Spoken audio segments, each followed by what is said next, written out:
Next is Alan. And Alan, I'm not going to butcher your last name here. So Carvalho, thank you so much.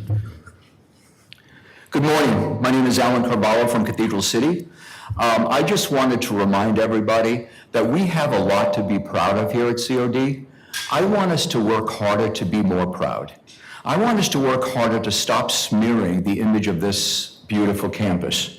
I think it's important for us to remember your job is to serve the students and the public, and that any type of smearing of your personal life that affects this campus and affects this college is truly something to think twice about.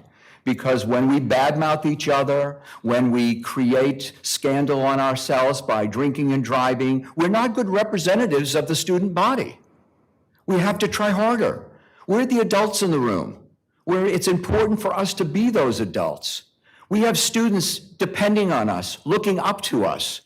Do we really want to leave a generation, this next generation of young people, with no heroes?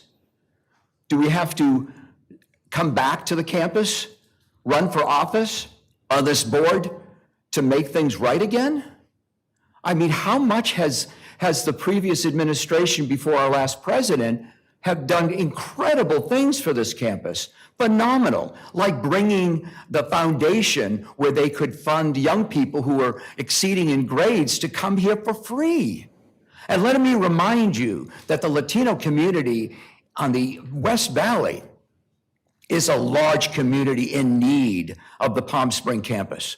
So let me remind you that your job is to serve the entire valley, not just the East Valley, not just the West Valley, the whole valley. So thank you for the chance to speak.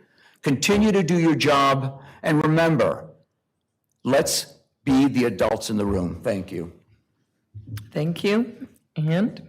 And we have one more request for in-person comments, and that is Lynn O'Neill. Good morning, Board, and belated congratulations to you, Madam President. Good luck. My name is Lynn O'Neill, and I'm here today to speak on item 13 and to urge the Board to take action to help trustees understand the parameters of their power and the need for professional talk. This is a major governmental institution. You've received $1 billion since 2004 in bond money. That value does not include the value of your assets and your campus. You are the stewards of that money. You are the stewards of the reputation of the college. The triggering event for the censor was the post-election comments that you made, Mr. Ruman, that caused a stir in the room.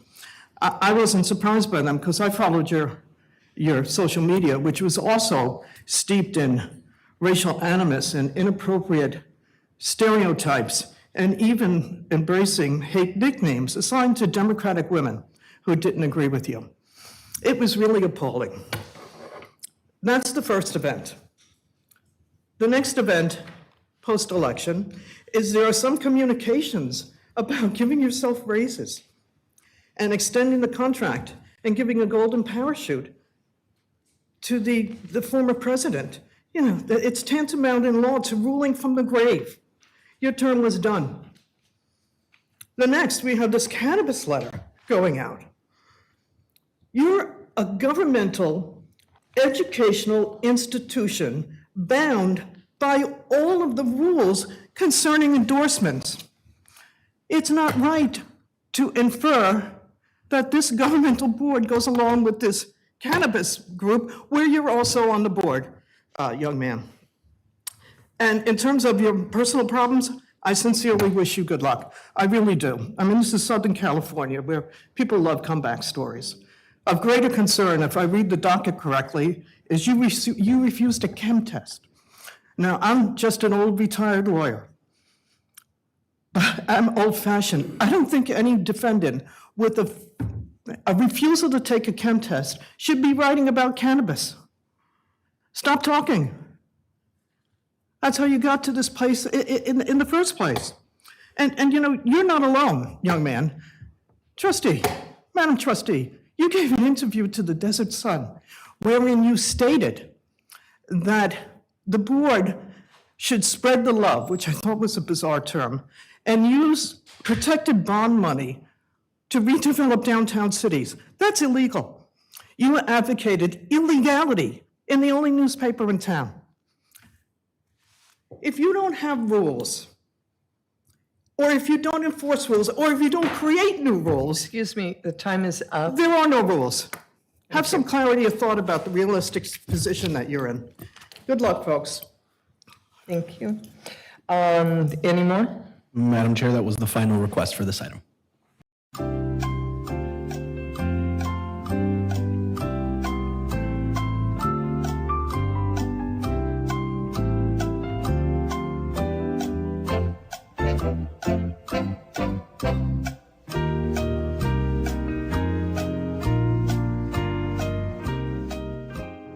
If I could get some help from technology and we could have 9.02, please put on the screen.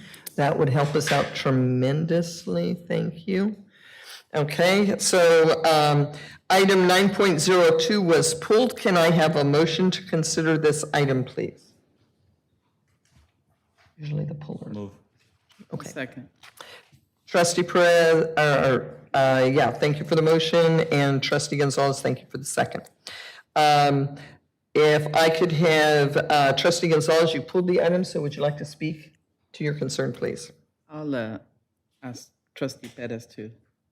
Okay, Trustee Perez? Yeah, thank you, Trustee Gonzalez, for pulling it, because I was going to pull it as well. I'm curious, and I apologize to staff, because I was going through the agenda late last night. It's been a busy week, so I didn't get a chance to ask these questions in advance. My sincere apologies. But I was curious about specifically item number 13 in the document.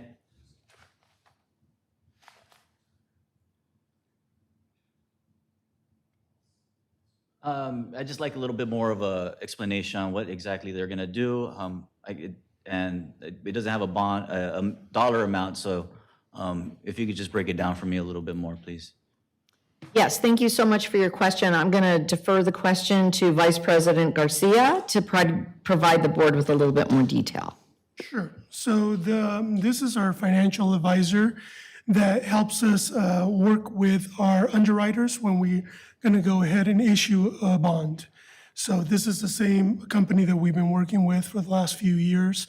The contract states, based on the size of the issuance and some of the certain things they have to do, how much they're going to get paid. So it all depends on the issuance size.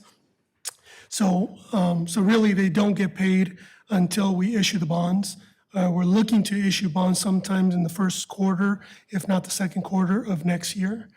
So at this point, I'm bringing this contract forward in order for him to be able to work with us and our underwriters in order to get everything in line in order for that issuance in the future.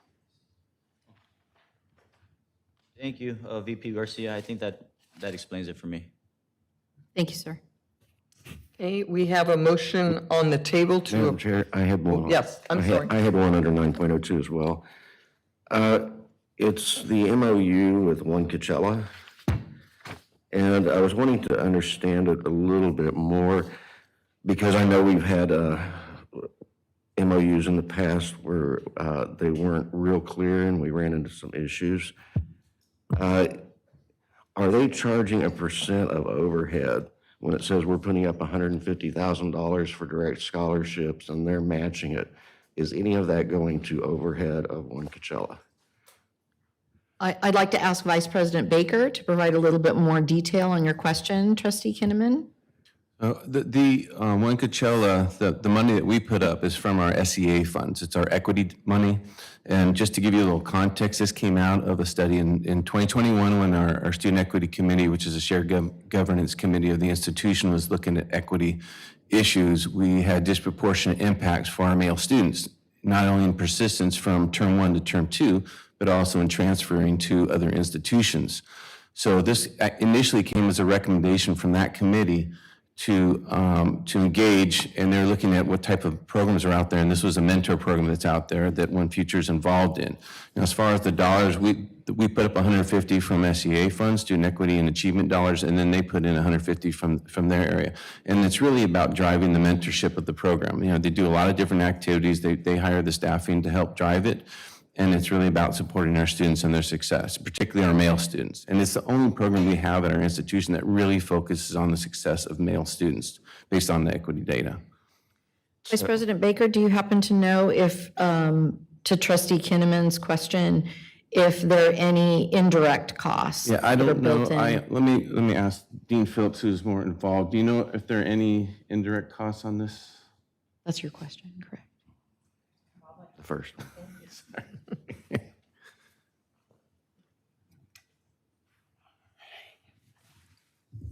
So Trustee Kinnigan, I'm familiar with the former agreements. This agreement is significantly different than the former ones. The former ones were related specifically to awarding scholarships, and I believe that included some overhead costs from One Future. This is regulated specifically to the Gents Alliance program. And so it's basically a shared cost program where, you know, $150,000, it's a $300,000 program. So they are putting up 150, we're putting up 150. Theirs is coming from their grants that they, you know, go out and get themselves, and we're, you know, contributing from SEA.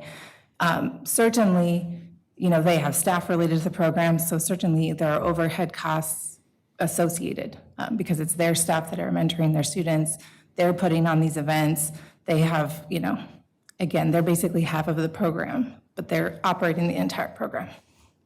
Okay, and I know in the past, we had issues around financial aid where the college was actually doing the work, even though we were paying an overhead cost.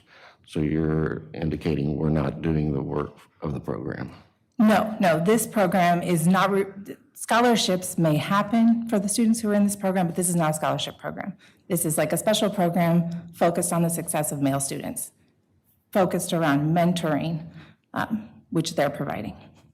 Okay, and then in the past, I know scholarships, prior to them becoming One Coachella, there were funds being taken from our alumni association that were supposed to go to our students, and we got into the matching relationship, and it ended up going to their overhead and also to students that were going to other colleges and universities.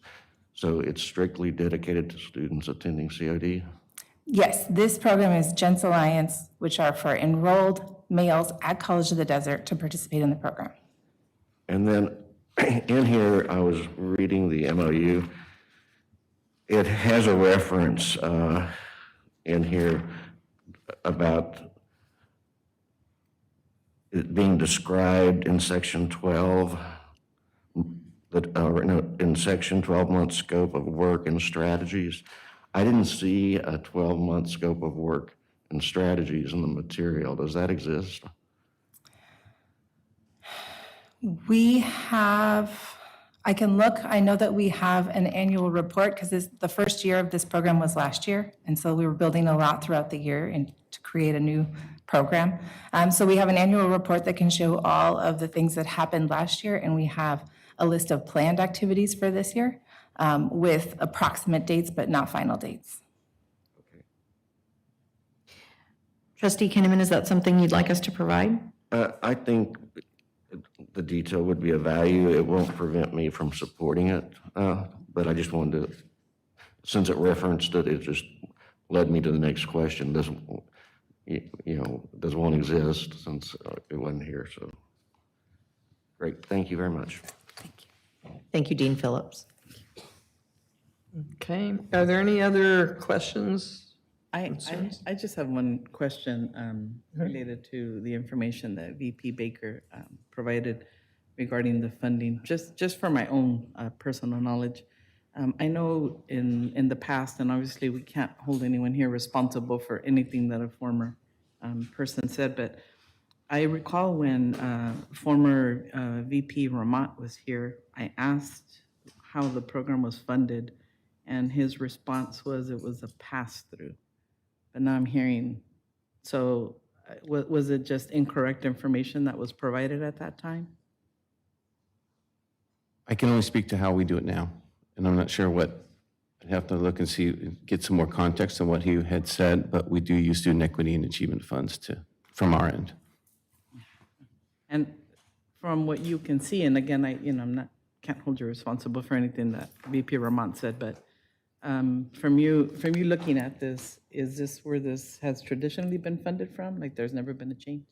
Again, I just want to know from my Yeah. own personal. I would believe so, but I need to double check on that, because that's kind of the purpose of the fund, to address equity issues within the institution, so it makes sense for us to utilize those funds for that purpose. I'm not questioning Yeah. the funds being utilized, and I'm not questioning the Gents Alliance. I think they do really good work.